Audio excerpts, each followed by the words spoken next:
যোৱাকালি এটা আশ্চৰ্যকৰ ঘটনা ঘটিল আৰু এনেকুৱা ধৰণৰ ঘটনা মানে যোৱা ৫-৬ বছৰৰ পৰা ঘটি আছে। আমাৰ চামতা সোণাপুৰ অঞ্চলৰ চামতাৰ ওচৰত থকা যিখন তুলসীনগৰ গাঁও, সেই তুলসীনগৰ গাঁৱৰ বেকচাইডে কিছু সংখ্যক মিয়া মুছলমান মানুহে তাত অবৈধভাৱে চৰকাৰী মাটি দখল কৰি যি ঘৰ বনাইছে, সেই ঘৰ বনোৱাৰ পিছত তেওঁলোকক সেইফালে ৰাস্তা নাপায়, তেওঁলোকে সনাতনী গাঁৱৰ হিন্দু গাঁৱৰ মাজেৰে আহিছে।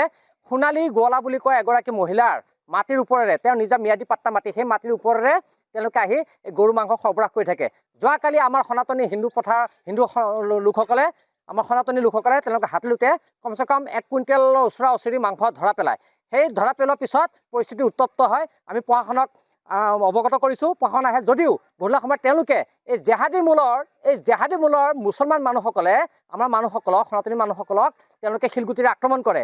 গতিকে এনেধৰণৰ ঘটনা আৰু হ'বলৈ দিয়া নহ'ব। গতিকে বিশ্ব হিন্দু পৰিষদ বজৰং দল সদায় সনাতনী হিন্দুসকলৰ লগত আছে। যোৱাকালি আমি খবৰ পোৱাৰ লগে লগে আহিছিলোঁ, আৰক্ষী থানাত খবৰ দিছিলোঁ। আজি গোটেই সনাতনী প্ৰক্ৰিয়াৰে গোটেই গাঁৱৰ মানুহে আজি ইয়াত যিটো শুদ্ধিকৰণ মানে কৰিলে গোটেই গাঁওখনত, গতিকে এনেধৰণৰ মানসিক অত্যাচাৰ নকৰিবৰ কাৰণে এই মুছলমান সম্প্ৰদায়ৰ মানুহখিনি সকীয়াই দিছোঁ। অন্যথা আমি আইনগত ব্যৱস্থা ল'মেই, মানে বহুত মানে তেওঁলোকক মানে হেৰি কৰিব দিছোঁ, গৰিহণা দিছোঁ। কিন্তু গতিকে এনেধৰণৰ অসভ্যালি তোমালোকে নকৰিবা। তোমালোকৰ অসুবিধা হৈছে, তহঁতৰ অসুবিধা হৈছে, সেইফালে ঘূৰি যা এইফালে। কাৰণ কিয় সকলোৱে নিজৰ ধৰ্মক ৰেচপেক্ট কৰিব লাগে। আমি যদি তেওঁলোকক ৰেচপেক্ট কৰি আছোঁ, তেওঁলোকে আমাক কিয় ৰেচপেক্ট নকৰে? এইটো সিহঁতৰ অগ্ৰাসন। গতিকে এই অগ্ৰাসন মুখ্যমন্ত্ৰী মহোদয়ে অতি সোনকালে হেৰি কৰিব লাগিব, এভেকশ্যন কৰিব লাগিব, এইটো ৰোধ কৰিব লাগিব। গতিকে ইয়াত অকল চৰকাৰে চব কাম কৰিব নোৱাৰে, আমি ৰাইজে সহযোগ কৰিব লাগিব, আমি দল সংগঠনে সহযোগ কৰিব। চৰকাৰখনে কিমান কাম কৰিব? গতিকে মুখ্যমন্ত্ৰী মহোদয়ে যিমান ধৰণৰ কাম কৰি আছে ভাল লাগিছে। গতিকে অতি সোনকালে যিখিনি মানে এভেকশ্যন বন্ধ হৈ আছে সোণাপুৰ অঞ্চলত, ডিমৰীয়া অঞ্চলত, কৌস্তলী অঞ্চলত বা এনেকৈ এভেকশ্যনখিনি সোনকালে কৰিব লাগে। আৰু চাৰ্কল অফিচাৰ লগতে CDC ছাৰকো জনাইছোঁ। যোৱাকালি আমি লগ ধৰিছিলোঁ, এপ্লিকেশ্যন দিছোঁ। তাত যিখিনি অবৈধভাৱে চৰকাৰী মাটি দখল কৰি পুতি তেওঁলোকে ঘৰ বনাই আছে, এইখিনিৰ ওপৰত এটা মানে একশ্যন হ'ব লাগে সোনকালে। ৰ'ব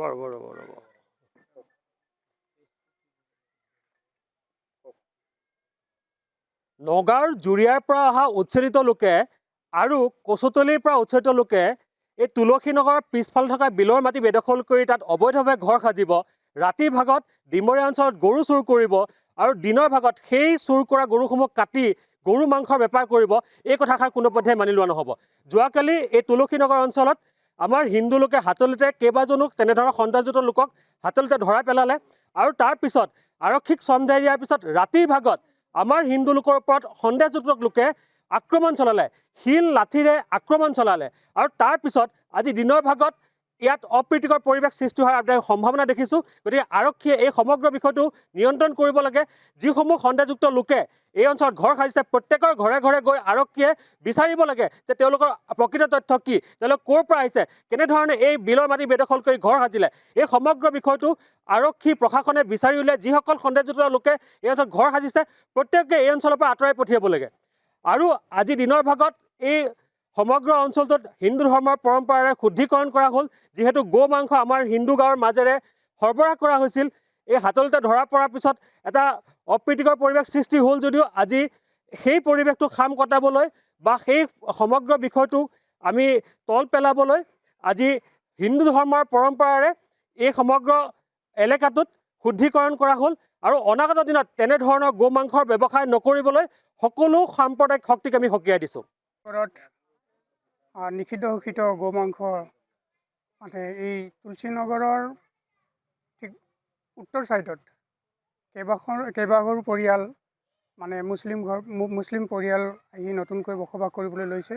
আৰু সেই পৰিয়ালসকলৰ কাৰণেই এই গো মাংস নিয়াৰ ক্ষেত্ৰত যিহেতুকে ওচৰ চুবুৰীয়া যিখিনি হিন্দু মানুহ ইয়াতে তুলসীনগৰত বসবাস কৰি আছে, তেওঁলোকৰ দৃষ্টিগোচৰ হয়। এই দৃষ্টিগোচৰ হোৱাৰ লগে লগে তেওঁলোকে প্ৰত্যক্ষ কৰে আৰু তেওঁলোকক এই নিষিদ্ধ ঘোষিত গো মাংস এইফালেদি নিয়াটো আমি নিবিচাৰোঁ। গতিকে আপোনাসকলে ইয়াৰ পৰা বন্ধ কৰি ইয়াক নিষিদ্ধ কৰিব লাগে।